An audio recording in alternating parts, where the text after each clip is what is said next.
Welcome, माझ्या चॅनलमध्ये तुमचं स्वागत आहे. तर आज मी पनीरची भाजी बनवलेली आहे, खूप सोप्या पद्धतीने आणि खूप कमी साहित्यामध्ये घरगुती. तर तुम्ही बघू शकता, मी कांदा, टोमॅटो, काजू, लसूण, अद्रक वगैरे घेतलेलं आहे. त्याला आपल्याला परतून घ्यायचं आहे, गुलाबी होईपर्यंत फ्राय करून घ्यायचं आहे. तर तुम्ही माझ्या चॅनलवर नवीन असाल तर नक्की सबस्क्राईब करा, लाईक, शेअर, कमेंट पण करा की कुठे चुकत असेल तर. आणि परतून घेताना मीठ टाकायचं आहे. मीठ टाकल्यावर लवकर फ्राय होतं. फ्राय करून घ्यायचं आहे. ही आपली टिप होती की कोणतेही व्हेजिटेबल किंवा भाज्या परतून घेताना ना मीठ टाकलं ना लवकर फ्राय होतात. तर आता मी 5 मिनटं झाकून ठेवलेलं होतं आणि मस्त फ्राय झालेलं.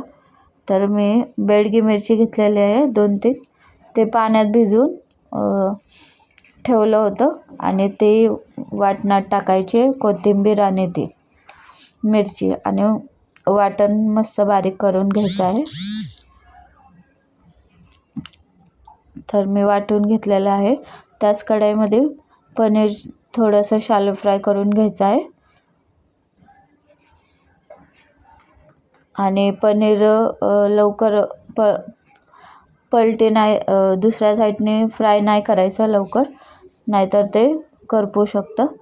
तर मी पनीर फ्राय करून घेतलेलं आहे, खूप जास्त वेळ नाही, 2-3 मिनटं. आणि तेलात जिरे टाकायची आणि मसाले टाकायचे. बेसिक मसालेच आहेत हे. लाल चटणी, काश्मीरी लाल आहे, एव्हरेस्ट लाल, आणि धनिया पावडर. आणि त्यात मसाले जळू नये म्हणून पाणी टाकायचं आहे. आणि आता वाटलेला मसाला टाकायचा आहे. तो मसाला टाकून मस्त परतून घ्यायचा आहे 5-10 मिनटं. तर 10 मिनटं परतून झालं ना, तेल सुटेपर्यंत, मस्त कलर चेंज होईपर्यंत परतून घ्यायचं आहे. आणि ह्याच्यात मी तुम्हाला मेन इन्ग्रेडियंट सांगणार आहे, त्याने टेस्ट खूप छान येतं. तर आता मिक्सरच्या भांड्यात पाणी ओतून तेच पाणी ओतायचं आहे.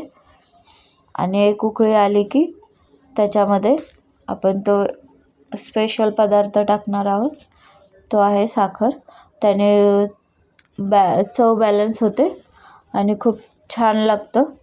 आणि नंतर मग पनीर टाकून घ्यायचं आहे. एकच उकळी काढून घ्यायचे, खूप जास्त नाही शिजवायचं. आणि कसुरी मेथी टाकायची आहे क्रश करून. आणि ही दुधावरची साय होती, क्रीम, ती फेटून घेतलेली आहे आणि ती गार्निश करायची आहे. कोथिंबीर आणि क्रीमने तुम्ही गार्निश करू शकता. तर आता मी सर्व करून घेते. जर तुम्हाला माझी रेसिपी आवडली तर लाईक, शेअर, सबस्क्राईब नक्की करा. आणि काय चुकत असेल तर नक्की सांगा आणि कमेंट पण करा. तर तुम्हाला रेसिपी कशी वाटली नक्की सांगा. तर मी ह्या रेसिपीमध्ये 2 टिप्स सांगितल्या आहेत. मीठ टाकल्यावर व्हेजिटेबल्स आणि किंवा भाज्या लवकर हे फ्राय होतात. थँक्यू.